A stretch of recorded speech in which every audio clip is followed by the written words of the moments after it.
Keep the faith, brothers. I'll look up all your wives and girlfriends and let them know you miss them. Not anymore. Greetings, children of the screen, and welcome back to the Christmas of Bruce Campbell. Now, if you missed out on my first video covering Black Friday, then a link for that is popping up right now.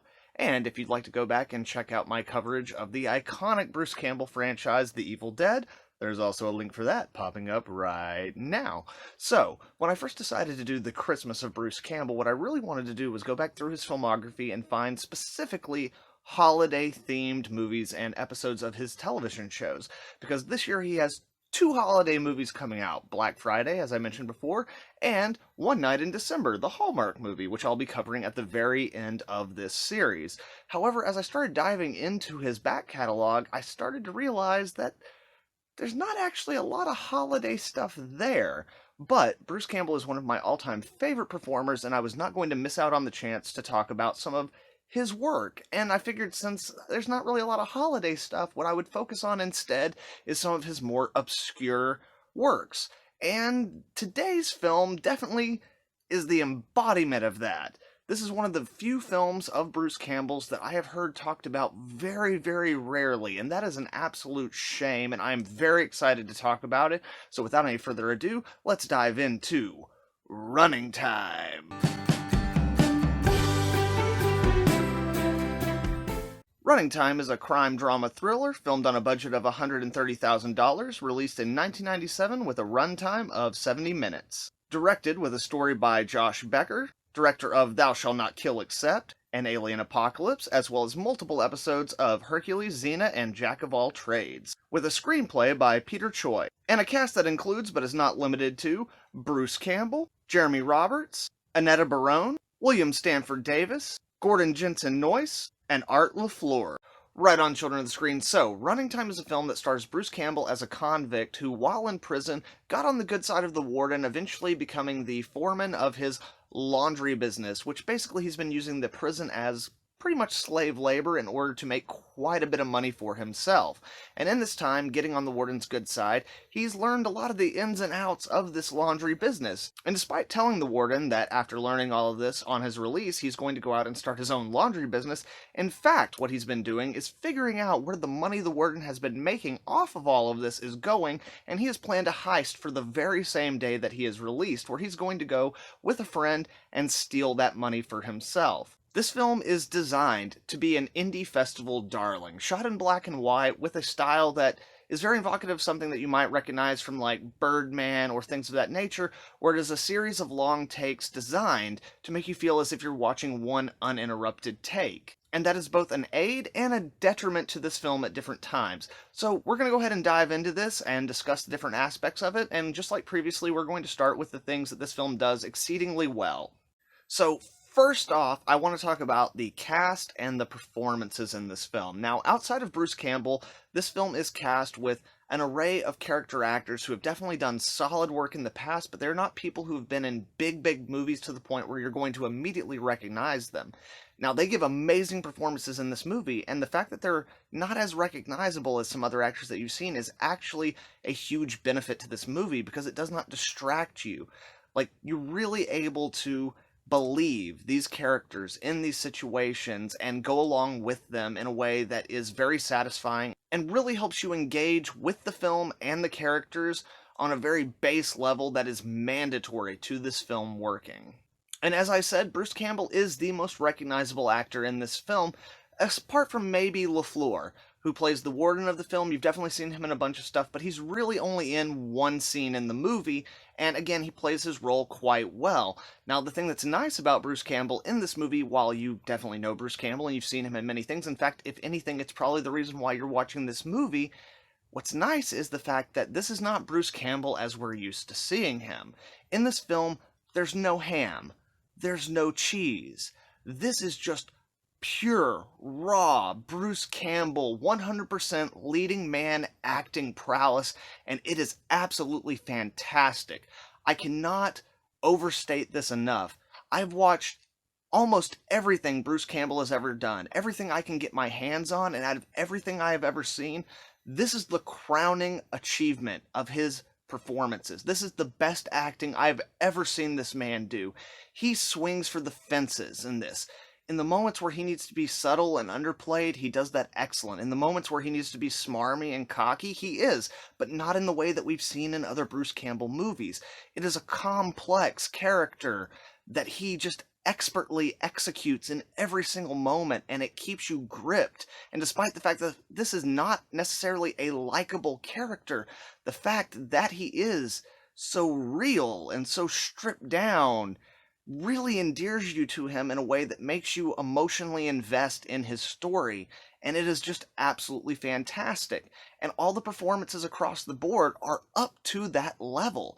There's not a single performance in this movie that takes you out of the movie or detracts from that investment that you have, and it really, really helps sell what they are going for with it. It really helps sell the emotional momentum of the film, and you will find yourself gripped in every single scene. As I said previously, this is a film that uses a series of long takes in order to give the impression that this is one continuous take. This is one continuous series of events that you were with the entire time.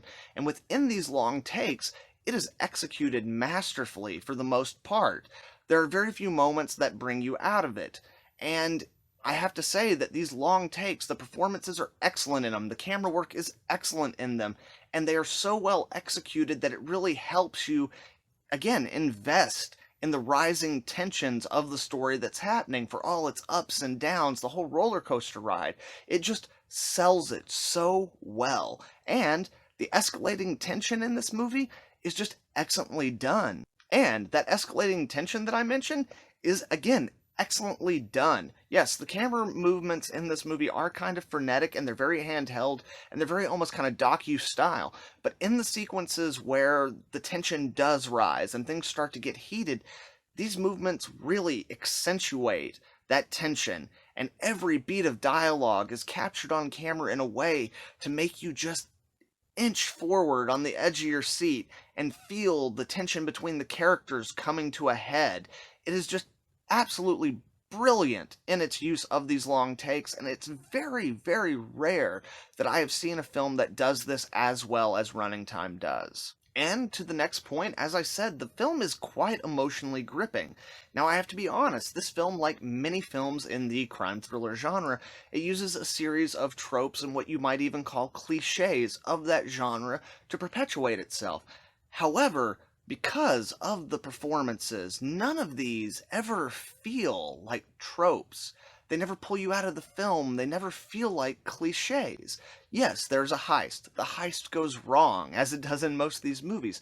There is a love story element, but because of the way that the film progresses, and because of the camera work, and because of the performances, all those things feel very organic to the way that the story flows, and you find yourself, as you're watching it, falling into each of them without ever questioning, or without ever going, hey, well, I've seen this in a million different movies before, how's this any different? Like, it just works on every possible level. The film is emotionally gripping in everything that it does. The drama is fantastic. The love story aspects, while it's with two characters who are not necessarily the conventional love story characters, that's absolutely fabulously done, and you find yourself really investing in the story of these two people, in the things that are supposed to be tense and thrilling.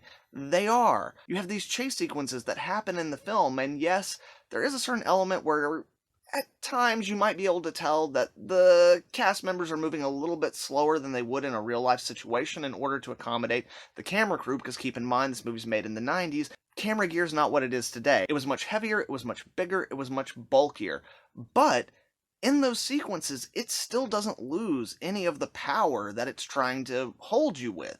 Like, it is just absolutely, in everything that it tries to do on an emotional level, it just works. And for the last little bit of things that I want to talk about that the film does exceedingly well, this film has extreme rewatchability. There are a lot of really interesting things put into this film. There's a lot of care put into this film to add layers, not only to the characters, but to the story. And the thing that I think exemplifies this best is something that's so simple, but the film does so well. There is a subplot in this film where Bruce Campbell's character meets the love interest, who is someone from his past, who he dated in high school for a very short period of time. And the thing that Bruce Campbell's character really focuses on in the initial kind of recognition that these people are who they are, is that this girl kept his Letterman jacket and never gave it back. And as the film progresses and you kind of see why their relationship didn't work because of their own little character quirks and failures and flaws, that like they really did care for each other and there was a potential there to have a real relationship. And one of the things they do to kind of illustrate this is bring that Letterman jacket back. Later in the film, after the heist goes wrong, Bruce Campbell has to go somewhere, and he ends up at this woman's house. And upon first watching it, you're not going to notice, but she lives in a very small apartment, and along one wall there is her rack of clothes. And there's lots of various clothes there. Some of them even look like costume clothes due to her profession in the film. However, upon watching the film, once you get to a certain point, and then you go back and rewatch the film, the thing that you notice is that Bruce Campbell's character's Letterman jacket is on that rack. This character has kept it for all these years because no matter how bad their fallout was, there's a part of her that could not let go of him. And eventually they bring that Letterman jacket back in a way that is very fulfilling, and then immediately have an emotional turn right after that. They use this Letterman jacket as an emotional focal point for this relationship, that whenever you see it and the film acknowledges it, it allows you to buy into this relationship in a very real way, and then the turn of the emotions that happens right after it is absolutely heartbreaking.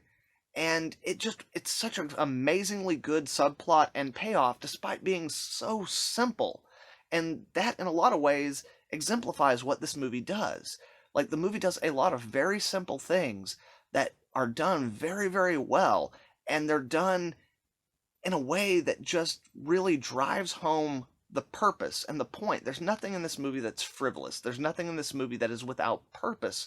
And all the things that it does work.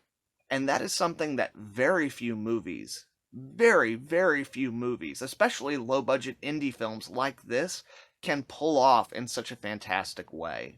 So guys, as always, there's some stuff I'm trying to leave out here to give you a reason to go watch this film, because I definitely want you to. It is an underappreciated gem, to say the least. However, I am me, an overly critical asshole. So now I'm going to go into the things that the film kind of falls short on, or some issues with the film. Now again, none of these issues take away from how fantastic all the things I just mentioned are, but they are things that need to be addressed, because again, I feel that if you can't appreciate something for all of its flaws, if you can't love something with all the problems and all the blemishes, then you don't really love it. So let's go ahead and talk about where this film falls short. Alright, so to start off, I'm going to mention this thing, and I'm putting it into the negative category because there are a lot of people that this is going to bother. However, for me personally, I do not hold it against the film, the filmmakers, or the actors playing these characters. But early on in the movie, this film does utilize the F word a couple of times. And I'm not talking about the fucking F word that I say on this channel all the fucking time. I'm talking about the F word that I will never say on this fucking channel. Well, you look like shit. Yeah, you too, man. You too. What's with the hair? Oh, no. It's new. You like it? Yeah, you look like a yeah, we were best friends once. Maybe I'll let you be my friend again. What? That will definitely be triggering for some people. Now, the reason why I do not hold it against this film is because for these characters within this fictional setting, and for the time period that the film came out and the age that these characters would be, it makes sense. Now, I'm not excusing it, I don't condone the use of that word, but for these guys, that's something that would be said all the time. In the 90s, when I was a child, this word, it was thrown around all the time, and people didn't really think about what it really meant, or how damaging or hurtful it was to some people. So, while I definitely don't agree with it, within the context of this movie, it does feel true to these characters. Because again, these are not the most likable characters. That's not what endears you to them. They're very flawed, very human, very real characters. And the use of this word within their vocabulary, within the context that it is used, it makes sense. And I will say that it's not as distracting as it appearing in something like the Bill and Ted movies or other kind of 90s family-friendly films. In this movie with these characters, it definitely makes sense, so I do not hold that against the film. But if you are someone who is sensitive to that, please be forewarned, because again, I'm recommending this movie to you. It is something that's in there, so be prepared for it. So as I mentioned previously, this film is one of those that kind of tries to do the long continuous take feel by using a lot of very long takes and stitching them together with hidden transitions. And some of these transitions are done very well with camera pans and things of that nature, but some of them are not handled quite so well. You know, there's a lot of shots that basically the camera will push in on someone's shirt or something to the moment where, like, either the camera goes black or it's a white shirt, so they get close enough that it goes slightly out of focus for just a second, and in there they hide a cut. Now, it's one of those things that I wouldn't necessarily say is a detriment to the film, but it's highly noticeable, and once you know that that is what they're going for, is that long, extended take feel for the entire film, it is something that kind of breaks that illusion, and there are little moments in the movie here and there that definitely do not help. For example, there is a scene where there is gunfire happening and Bruce Campbell gets shot, and during the sequence, blood flies onto the camera, like it's just right there on the lens, and then we do a pan to hide the cut, and when we do the pan, the blood is not there in the next shot. So it's one of those things of like, okay, I get it, like, this is not a very high budget movie, that was probably the best take that they had, but it still kind of breaks that immersion just a little bit. And following along that same kind of line of things, another issue that arises from them trying to do this continuous take style is that they have to do certain things in the film to accommodate the camera crew. And sometimes this will break the illusion just a little bit. Like I mentioned earlier, there are certain segments, like during a chase sequence, where the actors are having to run much slower than you actually would in that situation in real life, in order to accommodate the fact that the camera crew is following after them, and equipment at the time was much larger, much bulkier, and could not move as fast as modern day equipment could. There are other issues, a great example being things like, towards the end of the film, whenever Bruce Campbell has to go to his love interest's house because the heist has failed, he enters her house and the door doesn't get shut. Because, again, the camera crew has to come in after them. And given the size of the apartment, it would be very, very difficult to show that door being shut in an organic way. But because of that, and because they don't want to then have the door shut when they come back into that room, even though you didn't see it on screen, it means that throughout this entire sequence, while Bruce Campbell is shot and in this woman's apartment and she's trying to fix him up, and it's this very tense situation where he's, again, just escaped a heist gone wrong, her front door is open, you know, like no person on the face of the fucking earth would ever do. Like, you know, if someone shows up to your house and you're willing to let them in, despite the fact that they're shot and they just failed a heist, you're going to shut and lock the door with every lock you have there.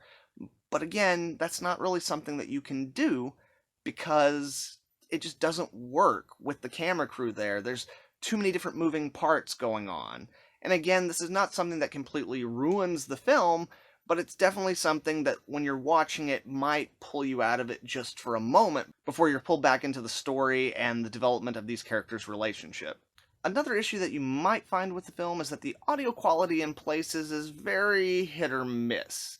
There are certain times where the ambient noise, the background noise, or the sound effects kind of overpower the dialogue. So on one hand, this does add to the sense of realism with the whole one-take format, but at the same time, it is definitely a detriment to the dialogue that's been written and the amazing way that it's being performed by these incredibly talented and dedicated actors.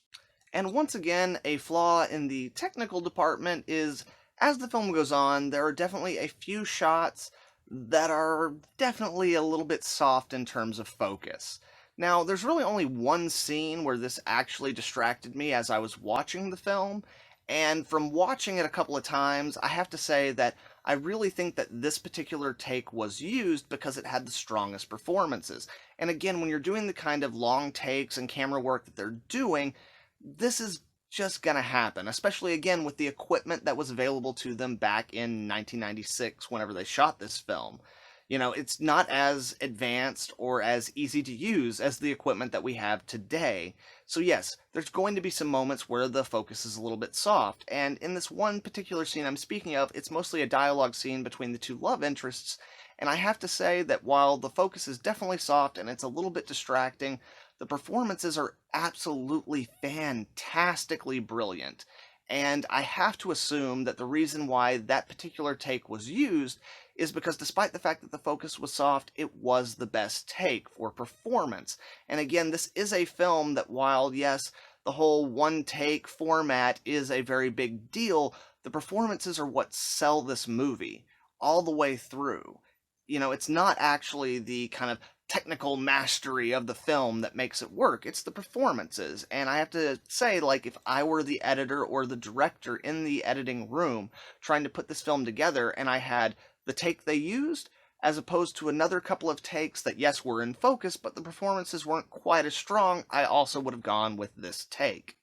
And for the final issue that I'm going to talk about in terms of the shortcomings of this film, there is a scene in the movie where Bruce Campbell's character is running from the police and he hides behind a dumpster as a cop car comes down the alley he is in, and as the cop car passes, you can see the fucking camera crew in the window of the goddamn cop car. And yes, as I've said multiple times in this video, equipment in the 90s was not what it is today. Monitors were not what they are today. And given the low budget of this film, it's highly possible that they didn't even have an on-set monitor. Again, this camera's moving all over the place. Where are you going to put the monitor where the camera's not going to see it?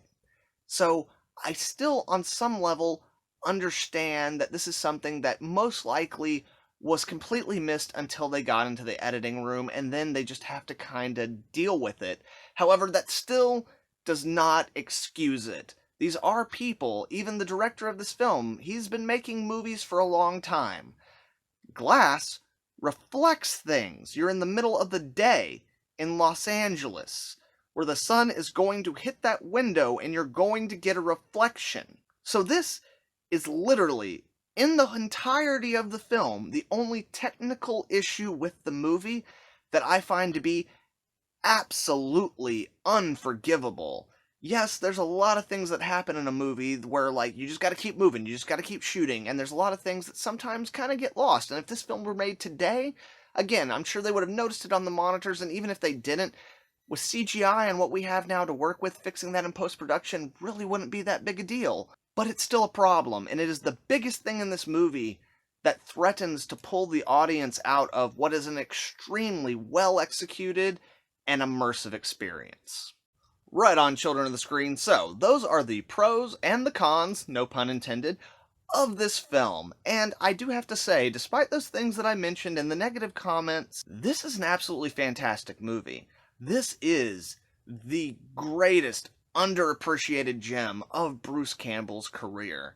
It is just engrossing to watch, and despite all those little hiccups and things, again, this is a movie that relies on performances, and they are all there. And the director did an excellent job in getting the right people to make this movie, and even on the budget he had, in the time period it was made, did an excellent job executing the technical aspects of the film that he was trying to make. So I highly, highly recommend it. It is available for a very reasonable price on DVD. There's a Blu-ray version of it that came out not long ago, and if you search long and hard enough, you can find a version of it to watch online.